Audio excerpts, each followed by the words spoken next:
Be happy again. We can never be happy again, for we have seen too much, too often felt the flutter of the dark evening moth. No song can match the truth of the one we learned to sing, when open-hearted morning greeted open-hearted spring, and days ran on giddy legs away to the ocean's edge. Summer had little to do but lean its bike on a hedge. No one can be so perfect as the girl you clasped to your heart, while a disc played on red guitars soared to the top of the chart. Friends remained young forever, their beauty outshone the moon. None among us would die, not in any million years soon. We can never be happy again.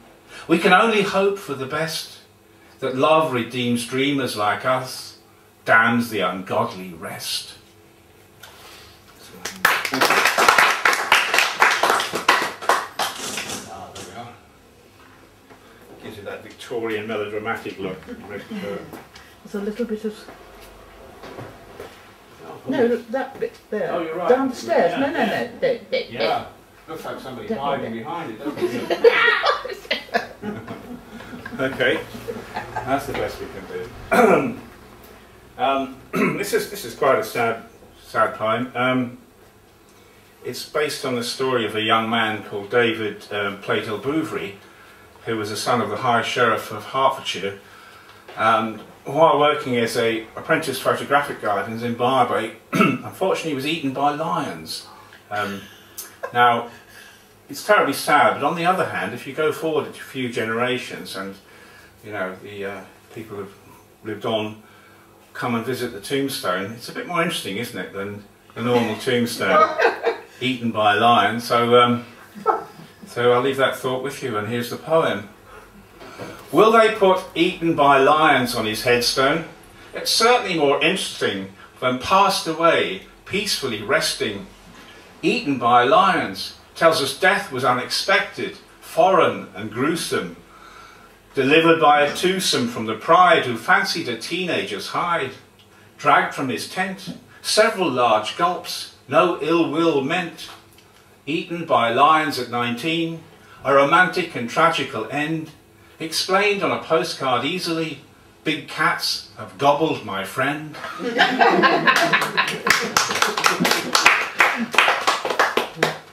Okay, I'm just going to tweak the mic a bit. It's just about. Yeah.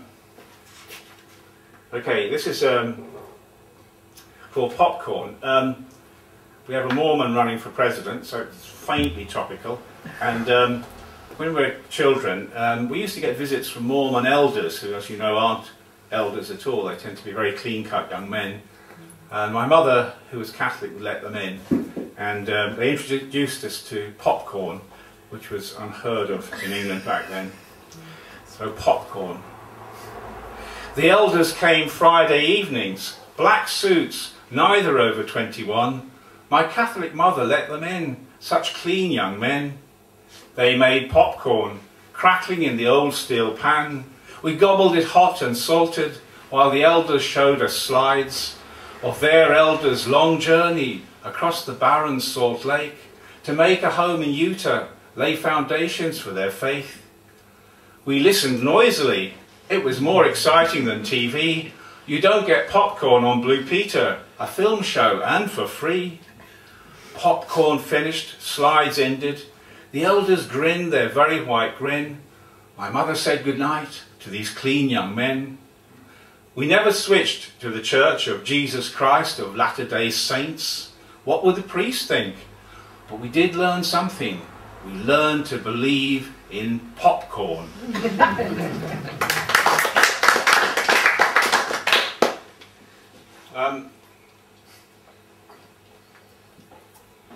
This is the last one I'm reading tonight from Baltimore. So it's a poem about, I lived on a high-rise council estate for a while, which can be very lonely, desolate sort of places.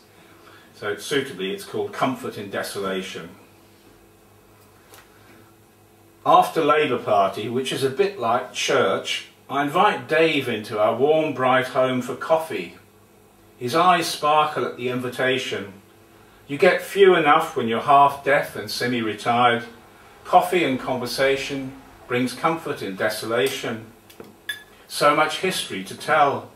A biker in youth, a son grown up, a daughter dead, a wife divorced, cold years in the building trade. This estate is no place to be on your own, says Dave. When you shut the door, no human voice is heard. After a second coffee, Dave reaches for his coat. I don't want to keep you chatting, he says, else I won't get asked again. I shut the door, ram the bolt in. Across a moonless night, hear the lift bell ring.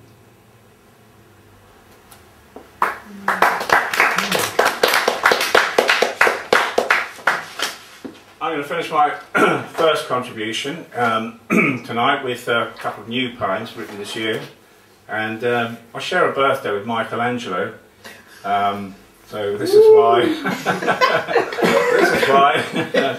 this is another tenuous connection. I share a birthday with Michelangelo, so I've written a poem about it. And there's a quote somewhere where Michelangelo says, "I can see the statue in the marble before I speak. No, I can see the statue in the marble before I begin work."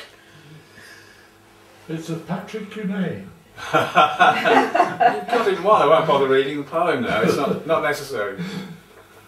He sees the statue in the marble, the figure taking form, yearning to be freed. He feels the muscles flexing, lungs imbibing air, hair growing on its scalp, genitals, calves, proud sternum, emerging from stone to the truth of a being. He hears the curl of words escaping to a poem. He looks up, nods in the poet's direction.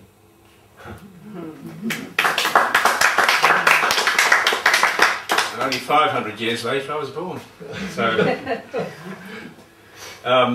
this is called Charlie's Me Darling, and impossible to let this year go by without commemorating Charles Dickens, who was born on the 7th of February.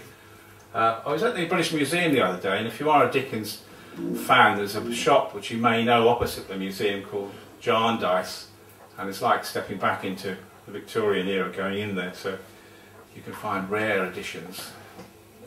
Anyway, Charlie's Me Darling. Happy birthday, Charlie. Your dozens of characters, your millions of readers raise a glass. Come forth from your plain stone and dance. Have a sandwich. We've cut the corners. At 200 your teeth may not be what they were. I won't list every treat on the groaning table, from ale to sack to pie to truffle. This feast is shared everywhere pages turn, and readers discover your world, the consciences you pricked, the cruelty you challenged. Happy birthday, Charlie. Let the bells ring out. Let great expectations be nurtured. Let the poor continue to press for more. Hang this carol in your beard.